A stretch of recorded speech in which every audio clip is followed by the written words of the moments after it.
Welcome to Recovering Evangelicals, a podcast for people who were once very comfortable in the Christian faith until the 21st century intruded and made it very hard to keep on believing. I'm your host, Luke Jansen. And I'm Scott Dyer. Young Earth Creationism, the idea that the universe and all life on this planet is less than a couple 100,000 years old. In fact, for many Young Earth Creationists, only 6,000 years old. That very unscientific idea is alive and well in North America today. Just last week, I attended an off-campus event at my university, a secular university, with many Christian groups meeting regularly on campus. This event that I attended was intended to be a discussion of the relative merits of Young Earth Creationism versus the standard model. To be more precise, it was an event that was billed as a discussion about creation versus evolution. And if you ask me, that wording implies a conflict. It only sets a stage for a debate, a confrontation, whether intentionally or not. And it's unfortunate that the organizers couldn't see it as a both and rather than an either or kind of a discussion. Now, of course, part of the problem is that young earth creation organizations like Answers in Genesis have created a global publishing industry that churns out instructional material for churches, schools, and even universities. We talked to someone who worked on the inside of that industry. He went to university in order to prove young earth creationism. He wanted to find all the holes in the secular understanding. But he found that everything he had learned in church and from AIG was basically a pile of manure. And he had to get out to keep his integrity and his sanity. That was episode number 31 if you want to hear more about that story. But there are many other reasons why this young earth creationism is so prevalent and thriving. The efforts of groups like Answers in Genesis and Creation Research International and others are certainly part of the problem. And there are many other factors we could talk about, but we just don't have time to get to be that comprehensive. But today's episode will focus on one of those other factors. The fact that modern Christianity doesn't have an adequate language for Christian believers to use when talking about creationism and certain other theological concepts. A language that doesn't have young earth creationist roots, a language that doesn't reinforce young earth creationism itself, even when the speaker doesn't realize that's what they're doing. What I mean is, many Christian believers are completely okay with the idea that the universe is over 13 billion years old, that life on Earth is over 4 billion years old, and that humans descended from a line of primates that includes chimps, orangutans, gorillas, Neanderthals and Denisovans, a diverging family tree that started many millions of years ago. They're perfectly okay with much of that, if not all of it, but they'll still continue to use phrases like, we're fallen creatures, or we're broken image bearers. They'll still talk about God restoring creation, or we need to get back to the garden.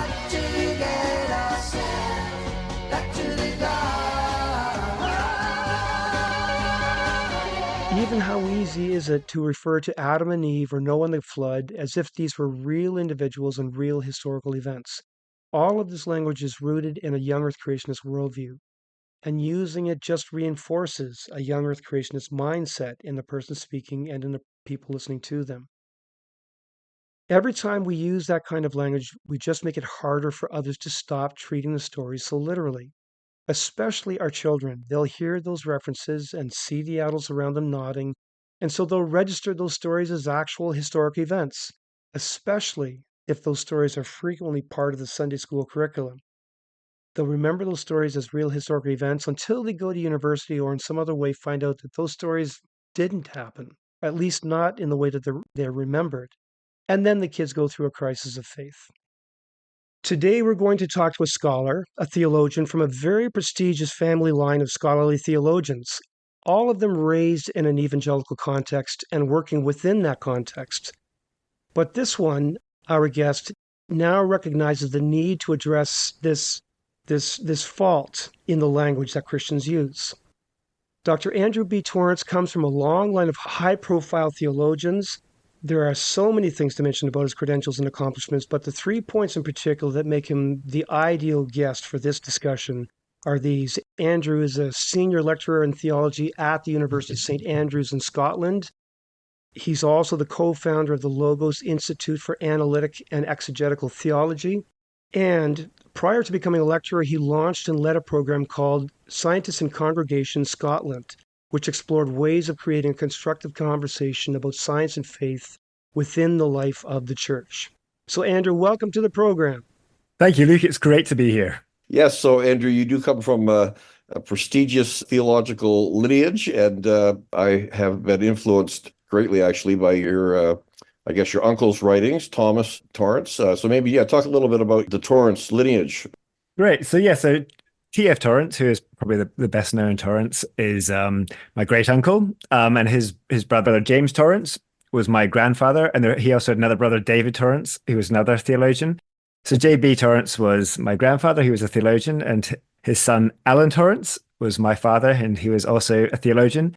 And actually, my father and I started up the Logos Institute together, and we've actually recently published a book together. So my father and I have done quite a lot of work together in theology. My father had a cousin, Ian Torrance, who was a theologian, and then I also have a brother, David Torrance, who's a theologian as well, who works more in the area of Christian ethics. So there's a few of us around. Well, family gatherings must be a real hoot. I was just going to say that. Yeah, that's one way to put it. Sorry, Scott. No, that's okay. I also thought it was impressive to note, Andrew, that you've had funding. It seems to be unbroken funding from the Templeton Foundation from 2013 to 2021. That's a lot of funding from the Templeton. Yeah, there's a bit of a break at the moment. So, but yeah, I've benefited enormously from that foundation, and I'm enormously grateful for the many opportunities that they've provided me. All right, gentlemen, before we get into discussion, I think we need to make sure that we and the listeners are clear about what we're doing and, more importantly, not doing here. We're focusing on the terminology, the language that we Christians use when it comes to the origin of things and the problems we create with some of the terms and our language. But we're not going to get into the evidence itself, biblical or scientific, for or against either young earth creationism on the one hand, or on the other hand, the secular scientific understanding of those things. We're not going to delve into that evidence. We're just going to take those two positions as given presuppositions. But even just referring to those two starting points can be problematic. The two are typically introduced as creationism versus evolution. Too many people feel the need to set them against each other in conflict. But why can't God create using evolution? Why can't they be complementary? So, I mean, the word creationism itself is a very loaded term, and it tends to encourage connotations that put theology in tension with science. But I mean, my view is simply that God created the world in which we find ourselves. God created this world out of nothing. So the reason that there is something rather than nothing is that God created this world. And so everything that we see and we experience and understand as scientists or as theologians or as philosophers or wherever we come from, it involves us understanding God's creation.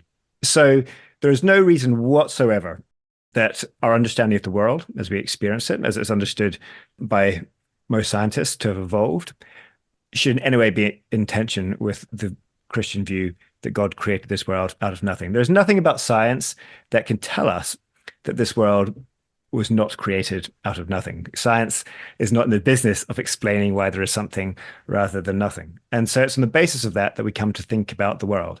And now, obviously, there's lots of debate as to what goes on in this world that God has created. And this is where there can be difficulties for some Christians to negotiate their understanding of Christianity as it's depicted and it's informed by Scripture, and then what we learn about the world today in light of contemporary science. So it is, we might describe it as the mainstream view of contemporary science, that life in this world evolves and that humanity is a part of this process of evolution. And the humans have come to exist in ways that are tied in with the rest of life in this world. So there's no sort of sudden moment in which this human creatures emerge.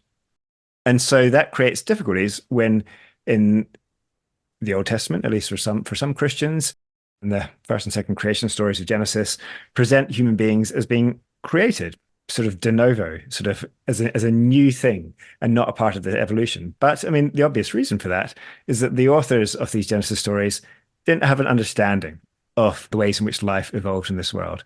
And it's one thing that I think we always need to remember is that the Bible is written by human beings that are sort of trying to understand the world on the basis of the context in which they find themselves. Now, of course, as a Christian, I would think that God is inspiring their interpretation of this context, but God does not present the biblical authors with a scientific textbook that is way ahead of their time. God is using the contextual understanding of peoples at particular times to communicate theological truths that can go beyond that particular context. But that requires us to interpret the meaning of these things, the meaning of what's being communicated, often beyond the particular context in which these things were written. Again, the authors of the Bible weren't kind of writing scientific textbooks. They were trying to make sense of the world in meaningful ways on the basis of the stories they would tell about the world in the particular times in which they found themselves. Exactly. Now, my question was, why can't we say that God created using evolution? And I've often pointed out, and you're the theologian here, you can tell us whether I'm correct or not. The language in the Bible often says God said, let there be this and let there be that and let there be the next thing. But then it comes to let the land produce the plants. And later on, the producing of the birds of the air and the fish of the sea. It doesn't just say let there be vegetation on the earth. It says let the land produce it. And that could be a metaphor of evolution. Right. So there's a distinction I might want to draw here between creation and providence. So I think when we're thinking about creation, we're thinking about God's act of creation, we're thinking about God creating things out of nothing.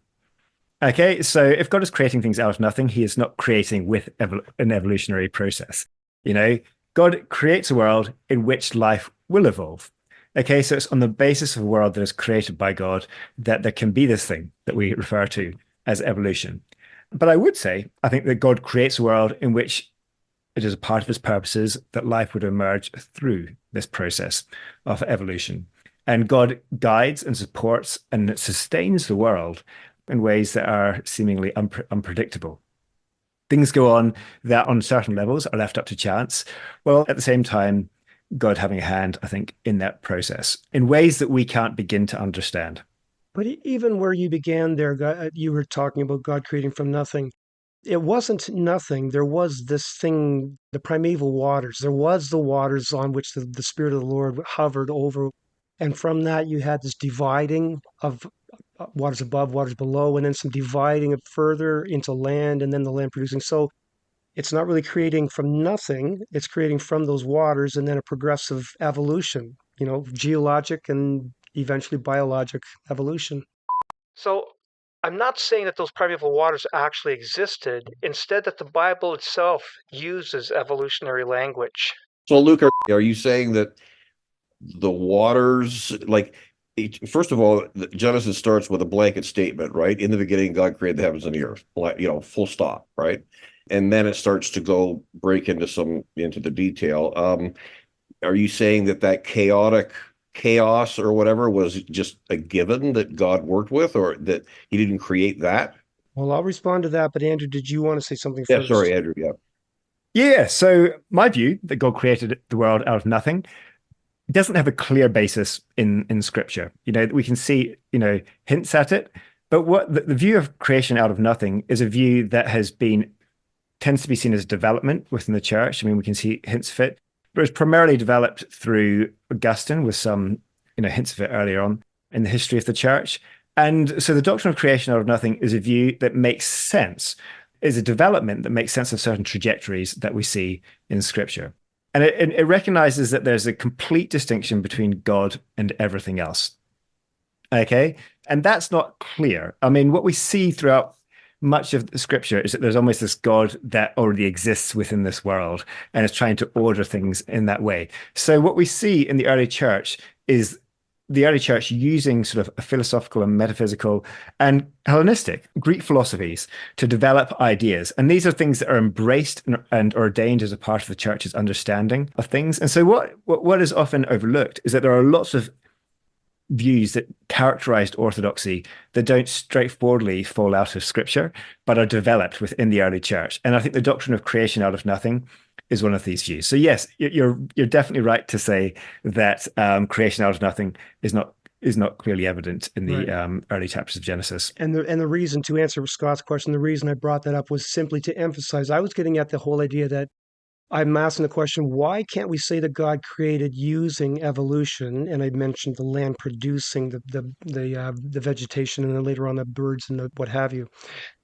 But I want to emphasize that it wasn't even just that alone. It was even, where did the lands themselves come from? Well, they came from an evolution of something that pre-existed, and that itself came from Mm. something that was already there. So this idea of evolution is already there in Genesis 1. And so people who say, no, Genesis says God made everything, and I'm going to say, yeah, he made it using evolution. But let's take this a step further. So we have this tension between creationism and evolutionism. And so to resolve that conflict, some will choose to use terms like theistic evolution or creationist evolution, or there's several variations on that theme, as if there might be a theological aspect to the basic biological mechanism of evolution versus a non-religious form of biology that scientists are talking about. So an inanimate, impersonal process now is given a theological attribute, even though we'd never talk about theistic erosion or theistic combustion or theistic aerodynamics. So, what is the fundamental difference between this so-called theistic evolution, as Christians might use the term, and just evolution, as scientists would mean it?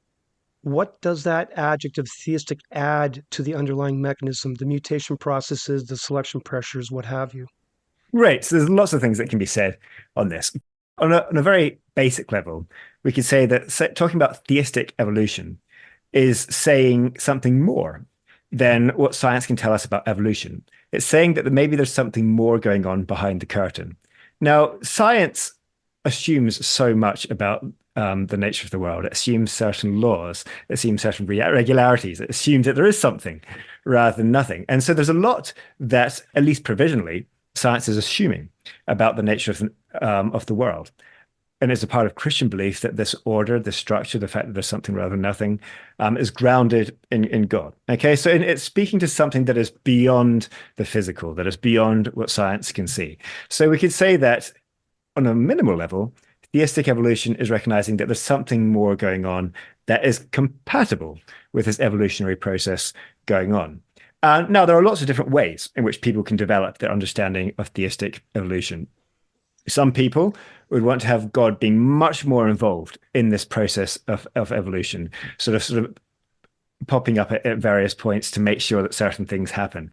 And there's even some people might be able to align certain views of intelligent design with theistic evolution in recognizing that maybe there is an evolutionary process unfolding, but there's some things that are really complex and difficult to understand. And so at those points, God just kind of steps in and ensures that some kind of more complex thing can happen. So maybe the complexity of the eye is a point where God steps in to this process of evolution to sort of add a complexity. Or maybe when we're talking about consciousness, or when we're talking about just the emergence of life, that there are certain points at which God sort of pops in on certain occasions to make sure that certain things happen. And we get this, sometimes we can get a God of the gaps approach that accompanies a view of evolution in which God sometimes appears at certain points. So that's one view. That would be a sort of view, that a theistic view of evolution that might overlap with certain views of intelligent design. And there's more. There's other views that would say that, well, God sort of just kind of kicks off the world and then allows it to unfold. It's more sort of deistic, and so God just sort of leaves things to sort of happen. He kind of sort of winds up the clock and then lets it go in a somewhat capricious and random way. And this might be a kind of more deistic view of evolution. And then there'd be another view, and this might be something like my view, is that it's going to play the mystery card. That's going to say that's I don't know exactly how God is involved, and I definitely don't want to play the God of the gaps game. But there's ways in which God is providing and sustaining the world and working with the world in which it unfolds that ensures that creation develops in a way that aligns with God's creative purposes. Now, I don't have an exact idea of whether, for example, God intended that human beings that look exactly like we do would emerge that would reflect the image of God. It's very possible that God's allowed the evolutionary process to take its course.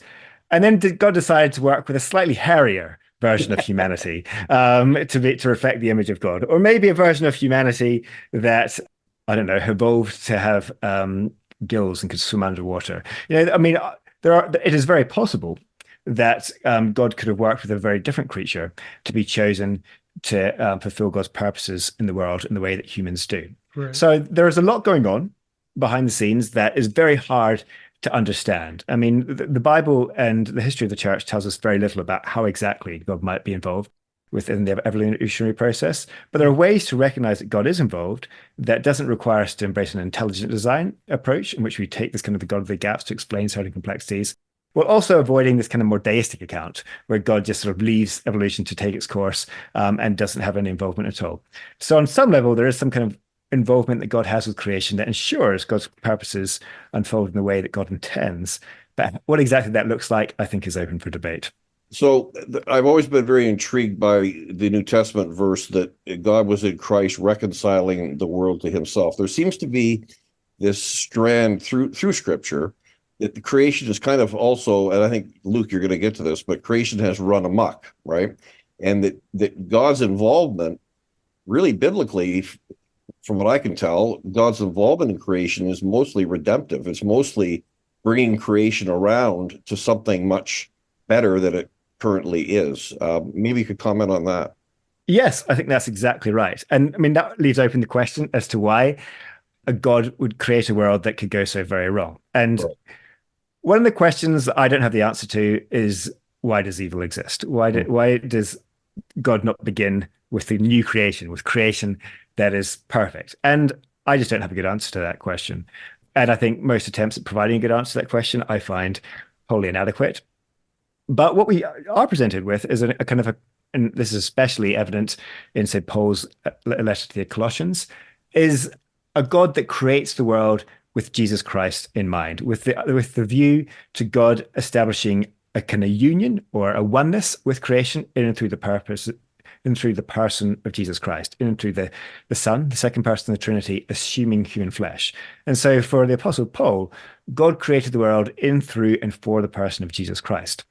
Now, in my view, that suggests that God created a world with a kind of a narrative arc involved, in which God created the world so that it could relate to God in and through the incarnation, in and through God assuming human flesh, becoming one with creation, and providing a way to mediate between God, this kind of transcendent God, and with creation by becoming one with creation in and through this human person of Jesus Christ.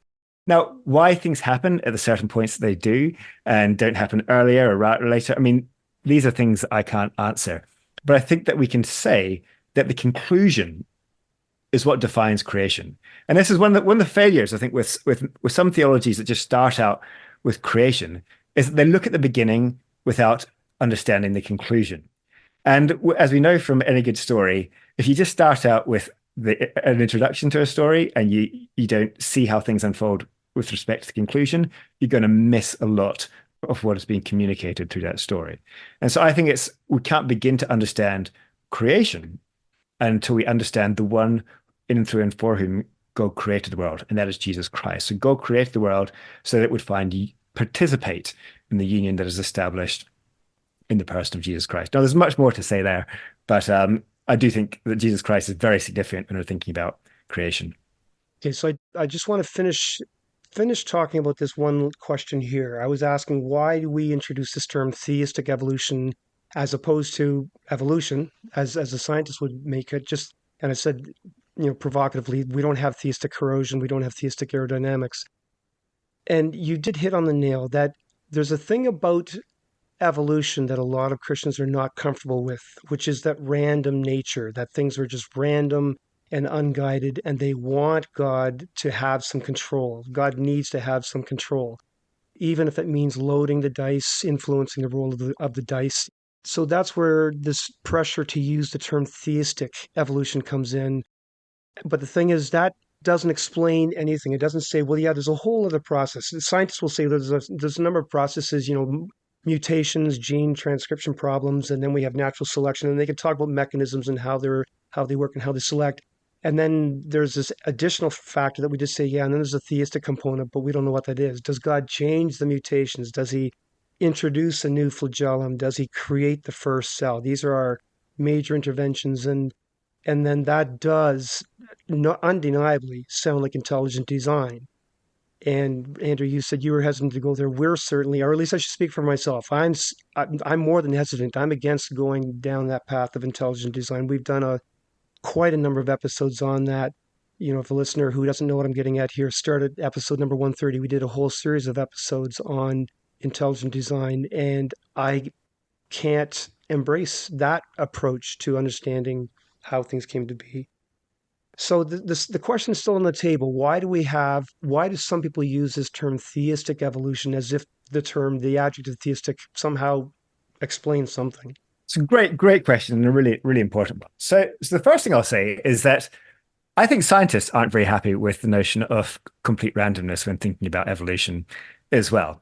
Okay, there's a whole lot going on that scientists observe about the natural world that is going to constrain what can happen in this evolutionary process. So let's just say we operated with a kind of a physicalist or a chemicalist or a biologicalist account of evolution that's going to assume certain laws about the nature of the world, and that there's certain things that are set in place that are going to constrain what is possible within the process of evolution. And also, if we recognize something like natural selection, then there's ways in which creatures are going to evolve according to the survival of the fitter. So which are the ones that are going to have best adapted to be able to then pass on their genes to future generations and evolve in this way? And that's definitely not a random process. So the first thing I'd say is that while there might be some things that are unpredictable, I think unpredictable is better than random going on in evolution. There's nothing about evolutionary theory that requires a commitment to randomness. Maybe certain unpredictability. Yes, I agree with that, but not randomness. And so there's a general acceptance that there's a whole lot going on that we can't understand. And a big part of what science is doing is trying to understand that more that is going on. Now, obviously, theologians are wanting to say, well, we can go beyond what science can tell us. And there's even more going on behind the scenes that is going to play some role in shaping how evolution unfolds. Now, I don't exactly know the ways in which God is involved in the process of evolution. And I don't think, because I have a resistance to certain forms of natural theology, I don't think on the basis of my observing the ways in which, or experiencing by way of empirical evidence, the ways in which the natural world unfolds, that I can say anything about how God is involved. I think that would be not just a problem for science, I think that would be theologically confused, because I don't think God is a part of the furniture of the world as we experience it. So we're not able to make this leap. But I do want to say that it seems to be that God, even if there's chance in the world, I think that's chance that is a part of the world that's created by God. So insofar as this world is created out of nothing, there's nothing that this world can create for itself. It is all determined. So the chance, the randomness that we might see within this world is a part of God's creative purposes. All the things that seem unpredictable to us, if we've got a God that is ordering, creating, aware of everything that's going on in that world, God can't cease to have some kind of ultimate sense of control. But that is a control that permits there to be things that maybe permits creation to have its own forms of agency, that allows it to go in its own directions in ways that aren't directly controlled by God, but are certainly known by God to be unfolding in the way that they are. So there's some ways in which God is in direct control, and there's some ways in which God is permitting things to happen in ways that don't involve this kind of direct control. And that's where we might talk about the kind of randomness or chance that you would want to recognize in the process of evolution. All right. Well, believe it or not, that was the easy part of our conversation. Let's get into some really contentious terminology now. And it's contentious because it has to do with the origin of humans. That brings on all kinds of theological baggage, theological difficulties. Because here's the thing. Generally speaking, the two explanations for the origins of humans, there's one that relies heavily on a biblical reading and tries hard to keep the Genesis accounts on the table, and the other one relies heavily on science. Those two explanations involve completely different trajectories. I'm not talking about the details of how the things came to be, but the trajectories, especially the human trajectory. So let's talk about those two trajectories, beginning with the explanation that places a heavy emphasis on the biblical accounts. I'm going to generalize here, but I have a theologian here to tell me whether this is a reasonable generalization. Let's look at the ones that take Genesis literally, in air quotes, but not just the fundamentalist six-day version of creation, but even the fairly loose and liberal interpretations of Genesis and other biblical passages, right up to the very liberal interpretations of Genesis. All of those have humans starting at an elevated position. Humans are perfect biologically, intellectually, morally. We were in harmony with God. We walked with God in the garden. We were sinless. But then we spoiled all of that. We became fallen, broken creatures, immoral, sinful. We distanced ourselves from God. We even tried to hide from God. Some would say that we even rebelled against God. We replaced God with idols and alternative religions. So that's the trajectory from what seems to be a biblical perspective, fundamentalist or liberal. Gentlemen, are there other interpretations of Scripture that do not have this downward trajectory, humans losing an original status and a future hope that we will someday regain that elevated status? I mean, I think there's lots of different options in there at the moment. I've just finished writing an encyclopedia entry on this, so I'm not going to have time to cover all the options, but I'll maybe put forward an option that is another option to the ones that you've laid out. And I don't know if this makes me even more liberal than the most liberals that you've considered, but I wouldn't want to interpret that either the first or the second creation stories historically as a part of the history of the world. And I think there are a whole host of problems that emerge when we think that God creates humans sort of as a new thing, de novo, rather than seeing human beings as things that are a part of this history of evolution. So I just think there's a tension there if we assume an historical reading of the Genesis stories. But there's another way to read the stories and to see, well, what these stories are trying to tell us is what are God's creative purposes for human beings. Okay, so what these do is these present us with a kind of teleological account of what it means to be human. So what the stories say is that this is the kind of human life for which God created the world. And this is a life in which humans participate in perfect communion or relationship with God. And this is a relationship in which they don't define themselves for themselves, but they come to know themselves as they are known by God. So to be human is not to be a sort of a creature that says, oh, I know what I am over against God's definition of the creature, but they come to know themselves according to God's knowledge of them.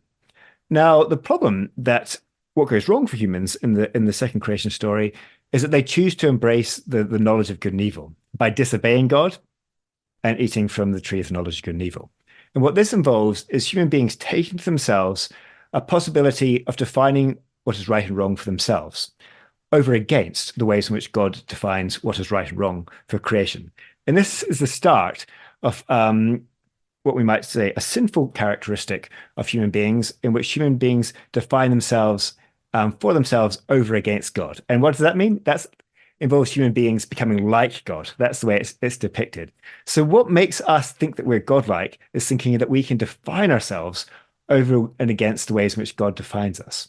And what I think the kind of the eschatological vision, or this future vision of what it looks like ultimately to be human, is to come to know ourselves as we are known by God. So if we recognize that, believe in the resurrection of the dead, that God raises human beings after death to new life, we come to know ourselves as we have been defined by God from the very beginning. And that's what I think we learn from the second creation story. Okay, so this is a story about God's creative purposes for human beings, not primarily a story that tries to offer an explanation of human origins, which becomes much messier when we're wrestling with evolutionary views. So would you agree then, Andrew, that Luke, what I'm thinking is that it doesn't have to be either or. In other words, there is a sense of a fall in Genesis. In other words, but it's a moral fall. It's a being out of sync with, as Andrew has said, what our purpose is in creation. It's not a physical fall. In other words, creation itself doesn't fall. It doesn't magically suddenly change and stuff. Like I think a pretty common view amongst many Christians is that until they pick that fruit, nothing died, and we were living in some sort of paradisial physical state that all of a sudden, you could almost visualize a cinematic, kind of thing. But I don't think that's what the author's getting at there. It's more of an alienation of purpose or go ahead, Andrew. Yeah. So I mean, I think that's clearly that view is clearly not true. I think we learned that from science, and it's massively problematic. So on my view, I don't think we want to affirm an event of the fall. Now, we might want to recognize that in ways that we can't quite understand, there maybe is a first humans. There is, I don't know how we'd understand that, because to affirm the first humans, those first humans have got to have parents that aren't humans, and they're going to look pretty similar. So biologically, it's very difficult to understand. But maybe for theological reasons, we want to say that there's some kind of first humans, and maybe that when we have these first humans, they're going to sin for the first time. But if that's the case, that's not going to introduce death or suffering into the world.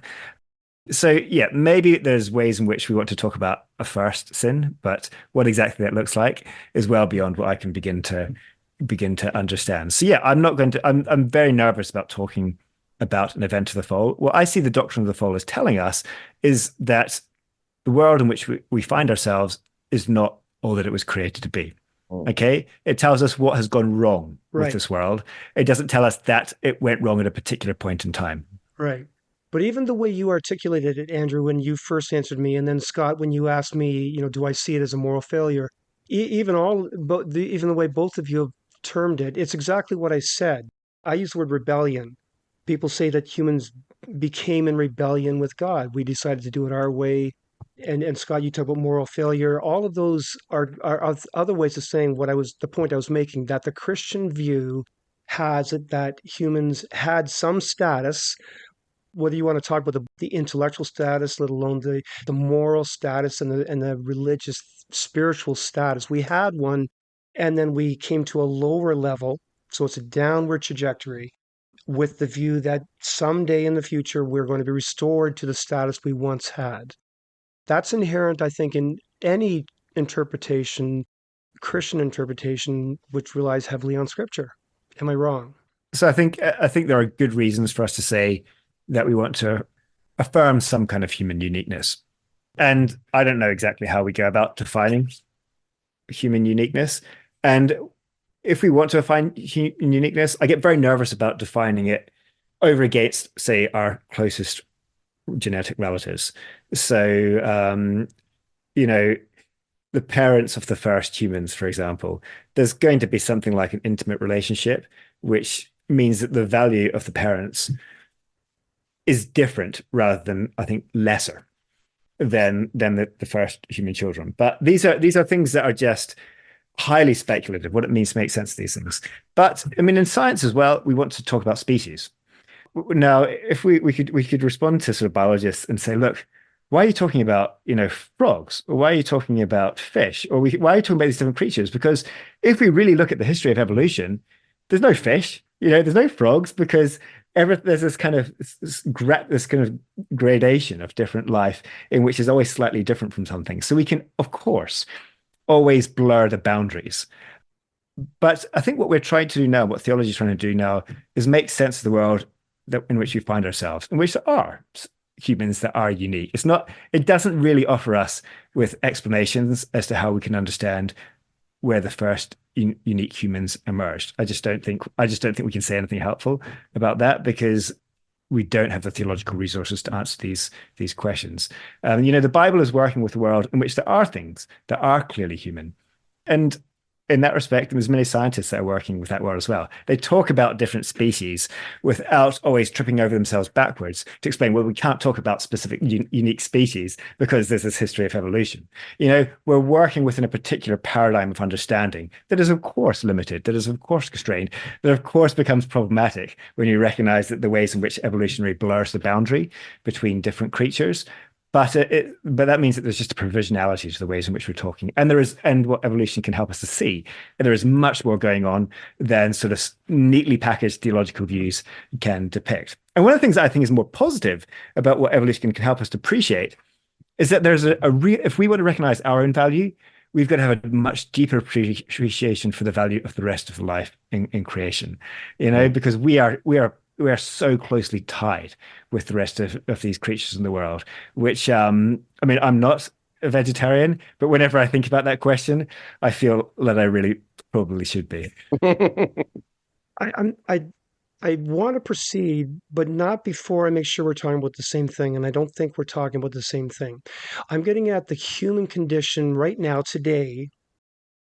A Christian worldview would say that the human condition now is not what it was meant to be, and they would even say it is not now what it was. They would point to the Bible and say that there was a time when humans were in harmony with God, with each other, with the world, but we are now at a lower status of that. We are in a broken condition, and that's where I'm coming to. We have this language.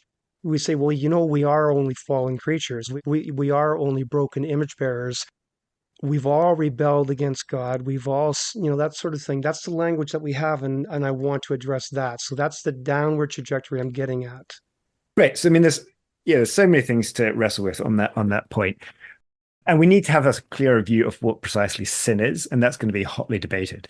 So, but we could say, let's just say we talk about the beginning of human life. Maybe it's possible that at the moment of conception, when when a human's life begins, maybe there's ways in which is creatively involved in that particular moment, in ways that means that there's some kind of harmony, in the ways in which God is sustaining this world. That maybe at that moment of conception, when a particular human being first comes into existence, if you want to say it's at the moment of conception, that there's a perfection there.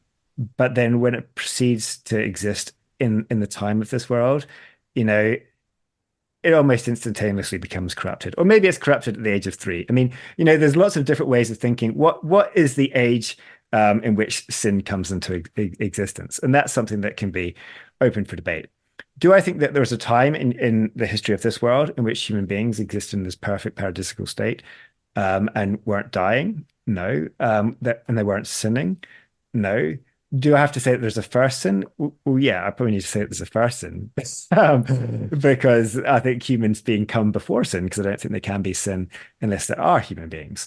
But how exactly we understand the relationship between the first sin and the first human being is something that is going to be hugely debated, and I don't really have a clear answer to. You hit on the head, the nail that I want to come to eventually. You said it depends on what we mean by sin, or what the meaning of sin is. And I didn't want to interrupt you, but I was going to say, well, the meaning of sin, you would know that the Hebrew and the Greek words for sin, the definition is a trajectory. Some would say sin is a thing that you do, like you can talk about lying and stealing and lusting. But sin is also a trajectory, and it's more specifically falling short of the mark. You have a mark, a target, a goal, a function, a purpose, and you fail short. That is sin. Or maybe you aim too much to the left or the right, or if you're a Pharisee, you aim too high. But the bottom line is you missed the mark. It's a bad trajectory. That's what sin is all about, and that's where I'm going on this, because all of the Christian worldviews that I've come in contact with and that I've struggled with have made me to believe that we've been on a downward trajectory. We always have been. We've always been in rebellion, which I'll include as part of that negative trajectory. We've always been, well, maybe at this point we should move forward. It's my position that the Christian worldviews collected together have this downward trajectory language. We had an elevated status. You could say we were sinless, we were moral, and all these other things, but we've now come down to a lower condition that we need to be reconciled. God needs to reconcile us back to that original state. And so then we could talk about that trajectory as a scientist would present it. Has humans always on an upward trajectory? As long as you accept the idea of humans arising through the primate tree and coming from simpler organisms, then we have been climbing up the ladder biologically, intellectually, cognitively. But then also, I'm going to argue we've been climbing the ladder morally, and I know a lot of people struggle with that. But then I'll also say we've been climbing the ladder theologically and religiously. We've always been searching for God. We've not been hiding from God. We've not been rebelling against God. We've been looking for God and creating religions and creating idols, thinking, I think this is what God is. So it's a whole different trajectory that I see using science and history than the one that have been given from Christian theology. So maybe that's enough of me talking, and you two can react to Yeah, those. yeah. I mean, there's so much because I'm currently writing a book on theology and progress, which is obviously on exactly this issue. And I have lots that I want to say about that. The first thing I would say is I don't think science can tell us much about morality. I don't think science can tell us about how we're getting, more righteous and less unrighteous. I don't think science can tell us. I mean, these are at the very least, it's going to be philosophical I will challenge judgments. that, but I'll wait till you're done. Okay, okay. So, and I think it's very difficult to argue that we're getting better in every respect. I think, and this might be controversial. I think the most likely way in which human beings become extinct is at their own hands. So I think we are developing an understanding of technologies and science that is going to be what is our downfall. And so we can say that this kind of the development of science is what is going to destroy us ultimately, because we just don't have the wherewithal to be able to handle as a global society this information that we're developing. So if this development ends in our demise, I think it's kind of slightly more difficult to see it as a story that's upward and onward. I'd say that sounds like a somewhat downward trajectory. Now, are there any ways in which we are advancing? Of course. I mean, I'm not going to question that. Are there ways in which there's moral progress? Yes, I definitely want to recognize there's moral progress in so many respects, and we can talk more about the details of that. Are there ways in which we're developing in our understanding? Yes. But I just think when we see the kind of technological advancements and the ways in which certain forms of globalization allow for us to exploit certain parts of communities within in the world, the ways in which we look at climate change, when we look at, I mean, there's just so many disasters that I think are emerging and are going to continue to emerge in the history of the world as a consequence of what we describe as human development. And so, yes, there are some of us that are enlightened, but we've got to think about humanity in communal terms. So, if the ways in which this information is being engaged with as a global community is bringing about climate change, is leading to our extinction, is supporting forms of exploitation that are creating a much bigger gap between the poorest and the wealthiest in society, these are all serious problems. Now, of course, we can go through a long, long, long, long, long list of ways in which things have got better, and we're not going to debate that. But I just think it's a bit too simple to say that we're on a straightforwardly onward and upward trajectory.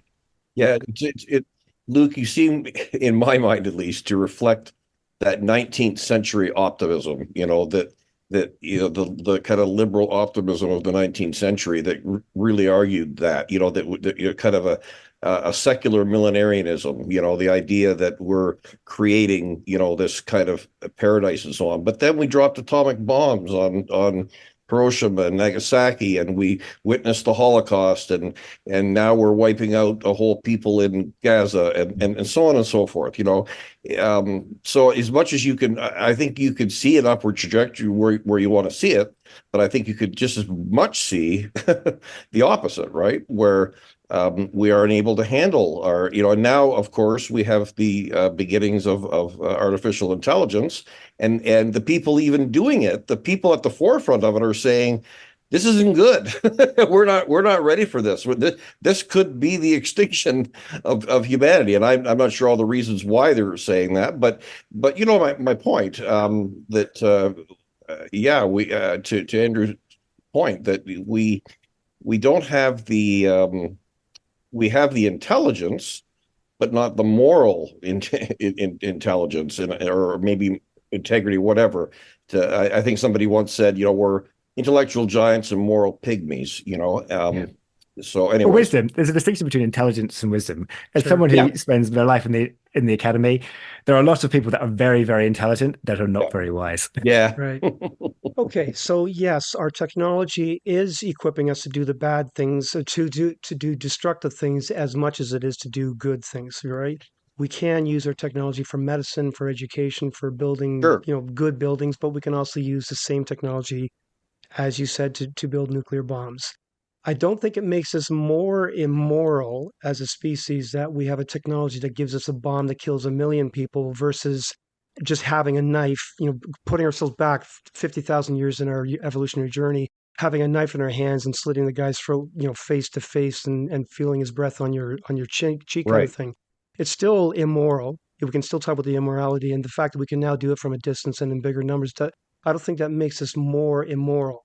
What I do think I can say is different than it was 50,000 years ago is that we are now carrying out humanitarian efforts. We recognize, okay, there's something good about helping people who just got clobbered by that tsunami, for example, which I don't think was happening to their best of their abilities. I don't think they were trying to do that.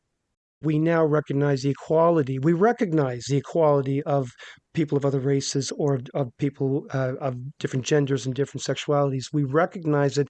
We just may not be doing a good enough job following through. But my point is, these are now values that are in our psyche that we're wrestling with and trying to make changes.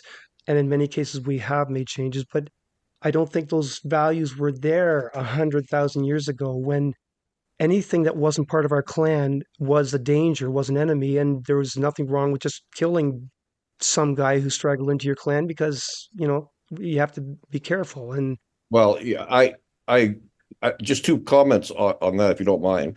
One is that your example kind of to me goes in favor of what I was saying. In other words, yeah, 50,000 years ago, we would have knifed somebody. Now we'll drop a bomb on them. That doesn't show a trajectory of progress. no, I said now we'll launch a humanitarian effort. Some will no, launch a bomb, and then yeah, we'd say, let's and, not deal with it that way. right. And to that point, I would say, and this is, I know many of our listeners will take me to task on this, but I would say the difference there, and a lot of liberals won't really recognize, is the fundamental shift that happened 2,000 years ago. That moral trajectory happened with the rise of Christianity and Judaism. So it's theism that has actually given us. That's why we have humanity. I've said on this show before, there were no handicap spots at the Roman Forum, but now we have them at every stadium, So anyway, to me, that actually lends credence. It doesn't take away. It actually we have improved, but why have we improved? Because we've recognized some things, right? We've recognized our brokenness. We've recognized that love should be our overriding value, which comes a lot from St. Paul and others. Anyway, I'm pontificating, but go ahead, Andrew. Cut in. I completely agree with what you said. I mean, the problem is that we can't disentangle Christianity from the history of the world. Now, obviously, Christianity has been caught up in context and has supported some of the worst atrocities. But when we look at some of the biggest kind of human-made disasters in the history of the world, these weren't committed by Christians. These were committed by Pol Pot, by Hitler, and the list can go on and on. And I mean, and it does. I mean, it comes back to the Christological point that I made earlier, that I think God created the world to find its end in Jesus Christ. And I think that there's a trajectory that we see in the development of morality from 2,000 years ago to today, where things I think are getting better, I think align very well with the Christological trajectory in which we're becoming better and better at conforming to Jesus Christ. And that just can't be disentangled from the humanism. I mean, humanism comes from somewhere, Right. and it wasn't there 2,000 years ago. Now, I having said that, I can definitely see ways in which history of moral philosophical reflection would generate moral progress. So I wouldn't disagree with that. And I think that there's maybe ways in which we could speculate about how we might disentangle it and see that there may well have been a development of society that created better democratic structures that ensured more equality. I wouldn't rule that out as a possibility, but I think it's just accompanied by just different ways of sinning, by different forms of wrongdoing, and how exactly we measure them against other forms of morality, I just don't think is straightforward. I mean, yes, maybe it's. I mean, I do think it is more morally problematic to drop a nuclear bomb on a society than fire an arrow at someone. Maybe it's the same kind of motivation, but I just think if a whole lot more death and destruction and maybe more suffering, maybe there's more power, but then more power to quote Spider-Man, comes with more is it for Spider-Man more responsibility. Yeah. And if that's the case, maybe that there's a greater moral weight on our shoulders that didn't exist 2,000 years ago, and we're failing to come up to the task that calls our moral integrity into much greater question.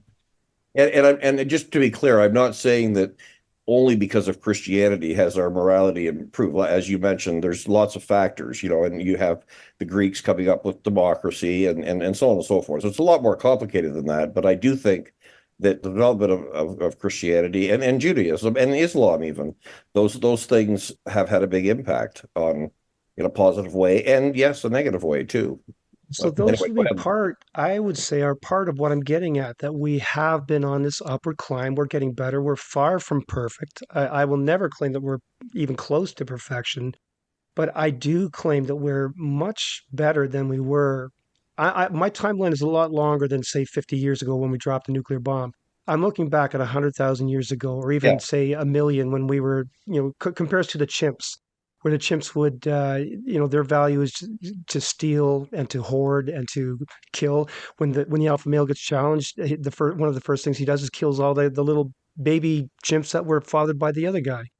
Right. So I mean, that's not what most of us would do. Yes, I will say that some of us in human history have done things like that, but most of us now are saying, no, we don't act that way. We do better than that. And Mm. likewise with respect, with racism, with gender, with sexuality, most of us are coming on board. And yes, there are still some who are still thinking like we were in the past, but I am seeing this upward trajectory, which is not what I saw from my Christian worldview. Okay. And so then we too easily fall back, we Christians too easily fall back on, well, yeah, that guy who had that affair, we're all fallen creatures. We're broken image bearers. When I'm thinking, no, we're not. That makes it too easy for us to do things like that when we say, well, we're fallen, it's just in us. I think we need to change the terminology.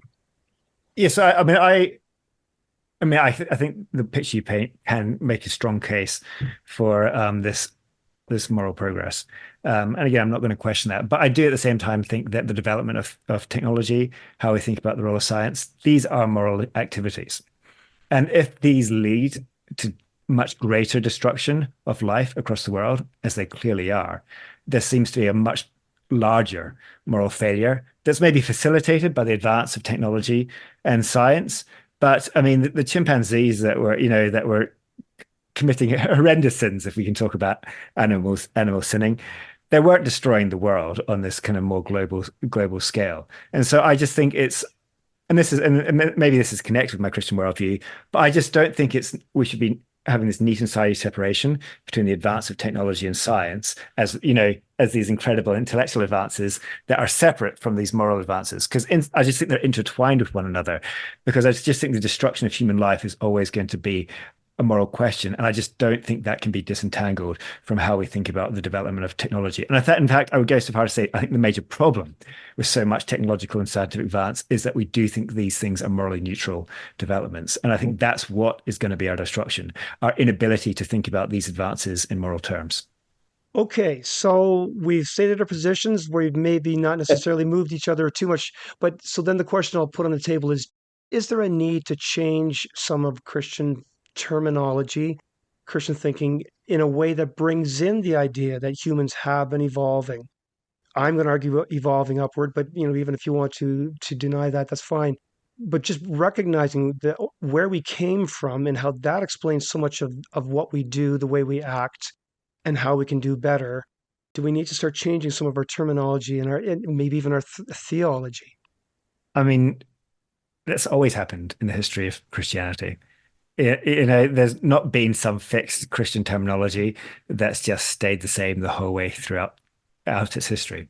There's the history of the Christian church has been a history of development and change, and many would say progress. I think when we look at attitudes towards slaves, towards women, I would say also towards the LGBTQ community, I think we're seeing developments. I mean, maybe not as quick as we might want some of these developments to take place, that speak to change that's taking place. And that's not strictly, I think, Christianity changing.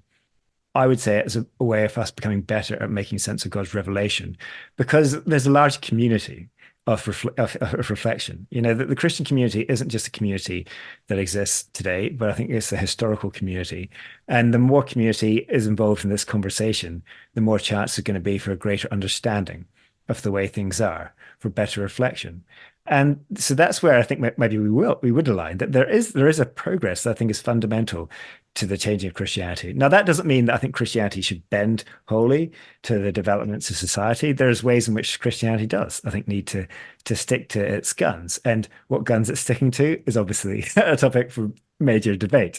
And there's going to be some that are going to see me as a raging liberal because I want to change too much, and some Christians that would see me as a raging conservative because I don't want to change enough. But I think there is, without a doubt, and history will testify this, that Christianity has to change with the time, so long as the baby isn't thrown out with the bathwater.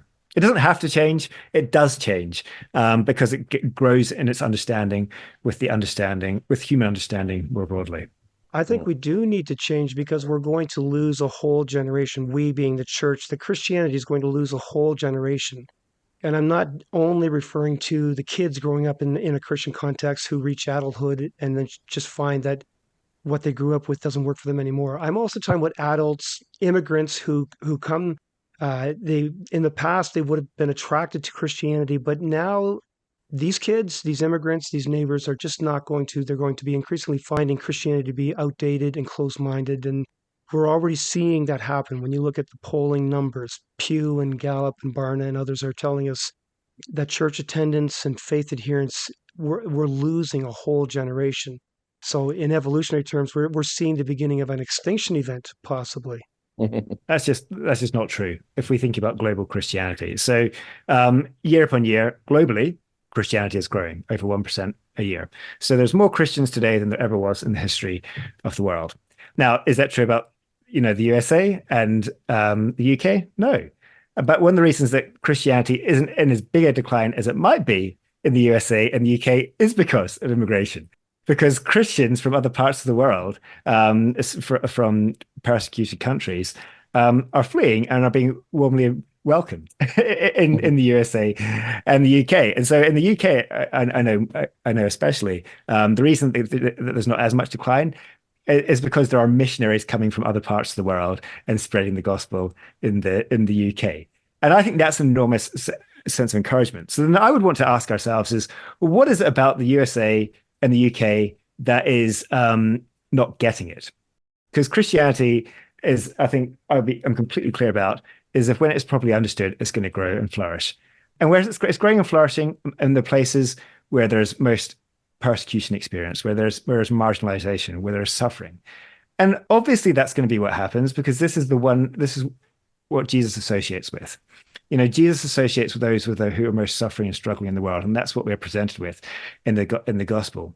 And I think we continue to see it in the UK. I don't know about the States, but it's amongst the communities that are most struggling and suffering that the less elite communities where Christianity is thriving.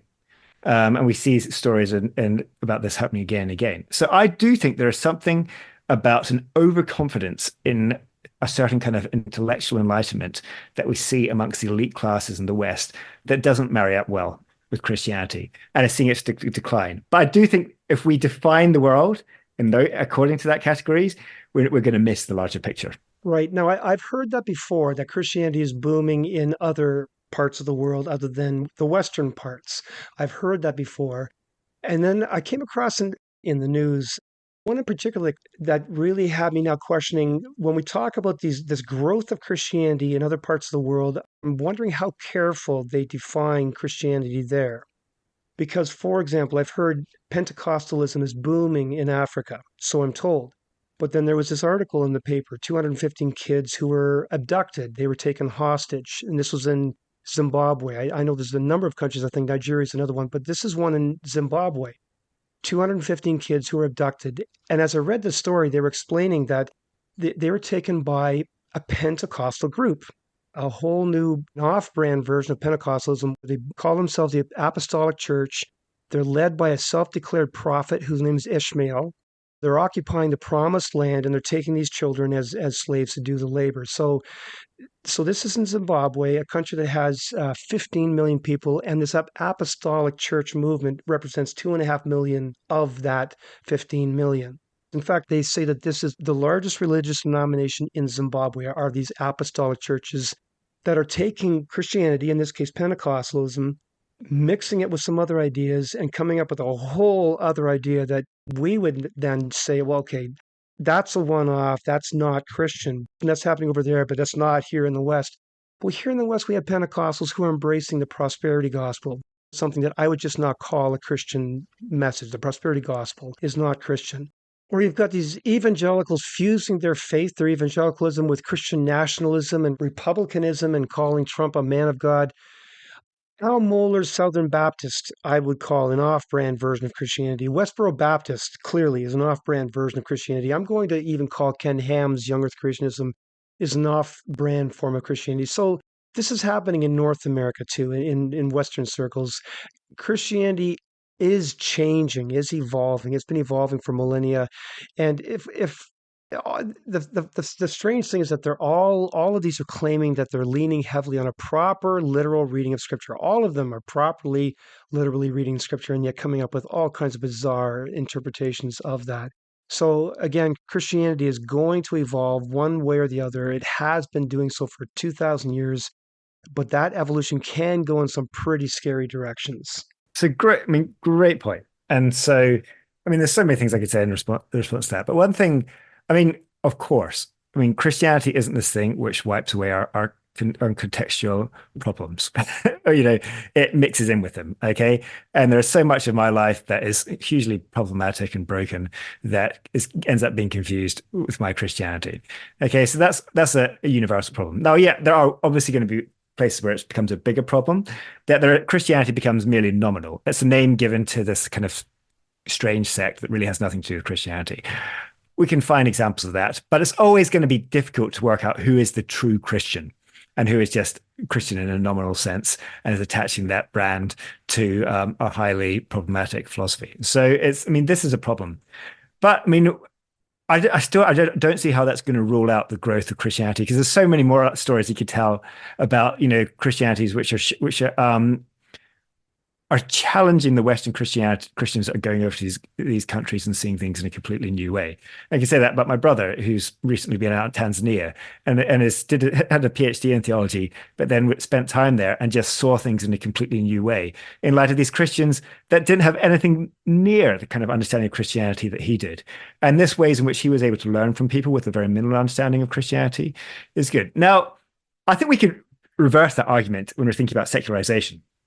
Because there are an awful lot of secular people I know that have a kind of a spirituality, that might believe in, say, ghosts, that might believe that there is maybe more than, the ways in which what we might experience within the natural world.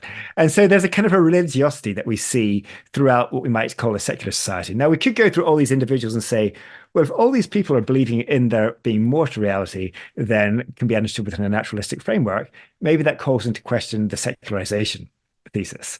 Okay, so there's not even a neat and tidy way to define what secularity is or atheism is. A lot of atheists believe in things that aren't purely natural, and so I think, in short, it's a very complicated picture. And yes, there's going to be problems with the kind of growth that we see in Christianity in some areas with a lack of theology. But there's also problems with the ways in which Christianity, as you said, is expressing itself in the West, where maybe they know a lot, but have a lack of certain kind of faithful wisdom that we might be able to see in certain parts of the world, in Asia. Some of the stories of what's going on in Africa and Asia in these underground churches with where people are just clinging to their Bible and just reading it every day and have the sincerest of faith. It's just, I can't. I'm not going to recount all the stories here, but it's just mind-blowing, and is convicting to me in ways that is much more encouraging than the kinds of things I'm seeing going on within the UK and in some of the crazy Christian nationalists we're seeing in the States as well. So I just think it's a very complicated picture, and I definitely oversimplified it, but I don't think my oversimplification can neglect the fact that there's incredible things happening and the church is moving in powerful ways. The problem in any kind of even in a podcast is that oversimplification, right? That life is complex, and but we want to understand it, and to understand it, we have to simplify. I think that's kind of I'm seeing that happening here, right? That I think in a lot of ways, even though this has been a little more debate oriented than some of our podcasts, I don't think we're fundamentally disagreeing that much either. Right. I think a lot of the things we're saying these things can be held together. They're not necessarily either ors. I see Definitely. nodding. I see our listeners can't see it, but people are nodding. We are disagreeing agreeably, I think, as Even Luke. Okay, so Andrew, you were particularly interested in this topic when I first contacted you quite a while ago because you said you were writing a paper or maybe it was a book, and you've referred to that a couple times now. Is this still the case? Are you working on Well, this? yeah. I mean, I'm currently working on a book on theology and progress. I touched upon the question of the fall in human nature in some recent things that I've written, and I'm currently finishing up an encyclopedia entry on science and fallenness, which is going to be coming out hopefully with the St Andrews Encyclopedia of Theology soon. But but I'm always dipping in and out of these issues, and will continue to do so hopefully going forward. Okay. Andrew, I thank you so much for giving us your time and your expertise. You clearly are an expert in this area, and you've been game with putting up with my rants on this topic. I'm passionate about it. So It is an absolute delight, and I thoroughly enjoyed this conversation. It's so great to spend time with the two of you. Thank you. we'll talk again then, Andrew. Thanks again. Bye for now. Talk to you later. Bye-bye. You've been listening to Recovering Evangelicals with your hosts, Luke Jansen and Scott Dyer. Send your comments and suggestions for new episodes to lukejjansen@gmail.com. Join our private discussion group on Facebook by searching for the Recovering Evangelicals podcast group. Look for the logo that you always see at your favorite podcast catcher and ask to be let in. Subscribe to lukejjansen.wordpress.com if you want to get advanced releases and group posts, or browse through our archive for a full listing of all our previous episodes. And please help the podcast by sharing with a friend and leaving a review at your favorite podcast catcher.